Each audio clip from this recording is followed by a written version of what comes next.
2017 সালের পর রোহিঙ্গা অনুপ্রবেশ বন্ধ হয়নি। অন্তত গত 2 বছরে 1.5 লাখ রোহিঙ্গা নতুন করে অনুপ্রবেশ করেছে।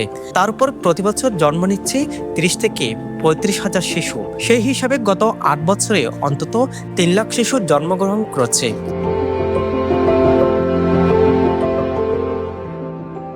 দেখতে দেখতে পরবাসী হয়ে 9 বছর পার করেছে রোহিঙ্গারা। মিয়ানমারের জান্তা সরকারের গণহত্যার মুখে প্রাণ বাঁচাতে পালিয়ে আসা রোহিঙ্গারা এখনও ফিরতে পারেনি নিজ দেশে। আপাতত ফেরার নিশ্চয়তা নেই কোনো কানে। এমন অবস্থায় রোহিঙ্গারা যেমন হতাশ, তেমনিভাবে তাদের কারণে সৃষ্ট নানা সমস্যায় চরম সংকটে স্থানীয়রাও। 12টা বেজে গেছে আইনশৃঙ্খলা পরিস্থিতিরও। আইনশৃঙ্খলা বাহিনীর তথ্য বলছে 2021 সাল থেকে এখন পর্যন্ত 264 জন হত্যাকাণ্ডের শিকার হয়েছে। এর মধ্যে 8 জন ভাসানচরে।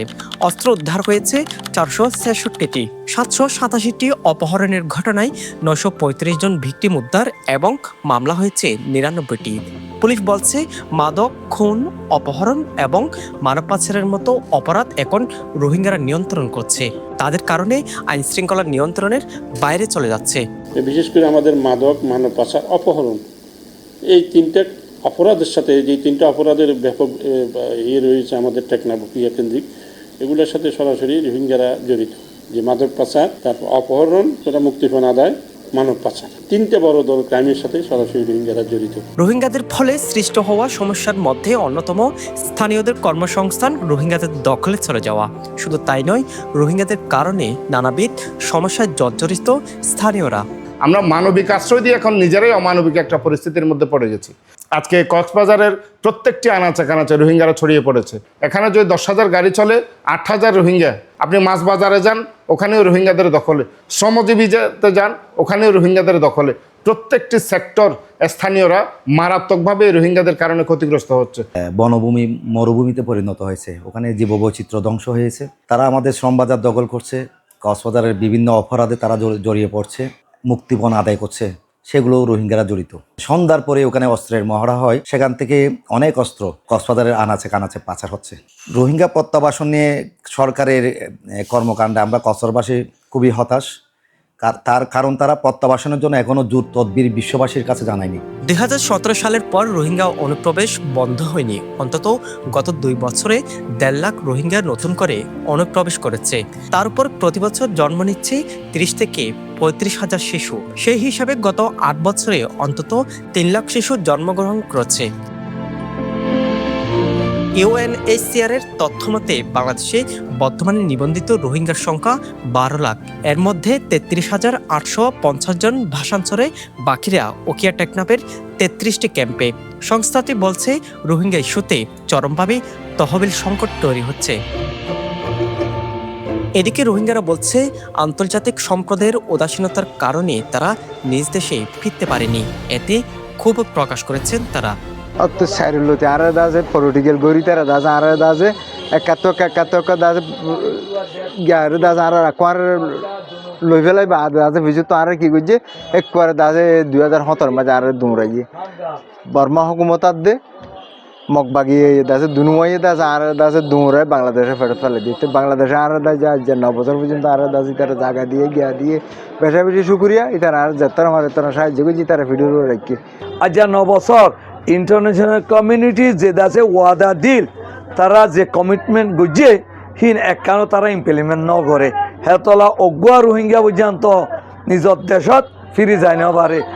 আপ এখন আই অকতাং ক্লিয়ার করি বর্মা সরকারে তো রোহিঙ্গার সদে রিপার্টিং করিব। এটা রোহিঙ্গা ক্লিয়ার ন করে, বাঙালি হয়ে গুছি হে তলে বর্মায়ে খনতে আর যেবিলাকৰ দেন তাত তো মনে করতে বাঙালি হয়ে ঠেলি ঠেলি বাংলাদেশ লই কাফজাত গরণ আর লই বাংলাদেশ লই তো মন তুন ডর একা ঘটনা করতে মনে দিয়া তল্লা তে হ্যাং কর দি আর এখন অসলি রোহিঙ্গা বাসিন্দা আর হেন তোর কারণে তো ফুটুটি আর এখন বাংলাদেশে তো যাই রই দেন তো হিসাব আর পুরা দুনিয়ায় মিলি ওয়াইসিদ মিলি আর রাইট টান লই আর হক কান লই আর আরে জলতি তু জলতি আর মেহরবানি করে অনারে রিকোয়েস্ট করে আর দেশের মাথা আরে পৌঁছাদিবা বলে বেশি আশা করি না। বিশেষজ্ঞরা বলছে রোহিঙ্গারা ফিরতে না পারার একমাত্র কারণ মিয়ানমারের সদিচ্ছার অভাব, ফলে তাদের নানা আস্থাহীন প্রতিশ্রুতি এটি আরও কঠিন করে ফেলেছে।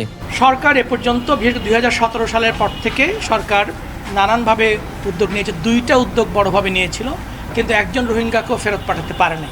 তার কারণ ছিল, আমরা এটাকে বলার চেষ্টা করেছি এইভাবে, যে মিয়ানমারের জায়গা থেকে এক ধরনের অসহযোগিতা এবং মিয়ানমারের জায়গা থেকে এক ধরনের সদিচ্ছার অভাব, আন্তরিকতার অভাবের কারণেই মিয়ানমারে কোনো রোহিঙ্গা ফেরত যায়নি। কারণ রোহিঙ্গারা যে ফেরত যাবে সেটা কিসের ভিত্তিতে যাবে, কার আশ্বাসে যাবে, কার উপর আস্থা রেখে রোহিঙ্গারা মিয়ানমারে ফেরত যাবে। কিন্তু এই ধরনের কোনো বিশ্বাসযোগ্য আস্থা রাখা যায় এরকম কোনো প্রতিশ্রুতি কোনো লেভেল থেকে দেওয়া হয়নি।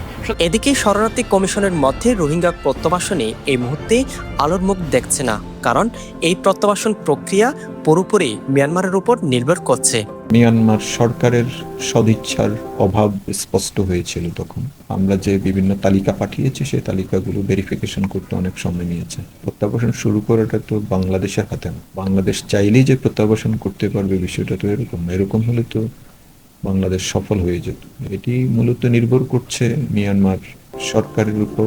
দীর্ঘদিন পরবাসী জীবন রোহিঙ্গাদের নিজ দেশে ফিরতে বিমুখ করে তুলেছে, ফলে এখন পর্যন্ত 7,000 রোহিঙ্গা কানাডা, যুক্তরাষ্ট্র সহ বিভিন্ন দেশে চলে গেছে।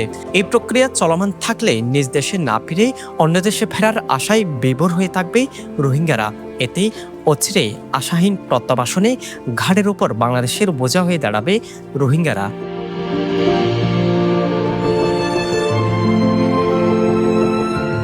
সাজন বড়ুয়া, সাজু, পেনোয়া নিউজ।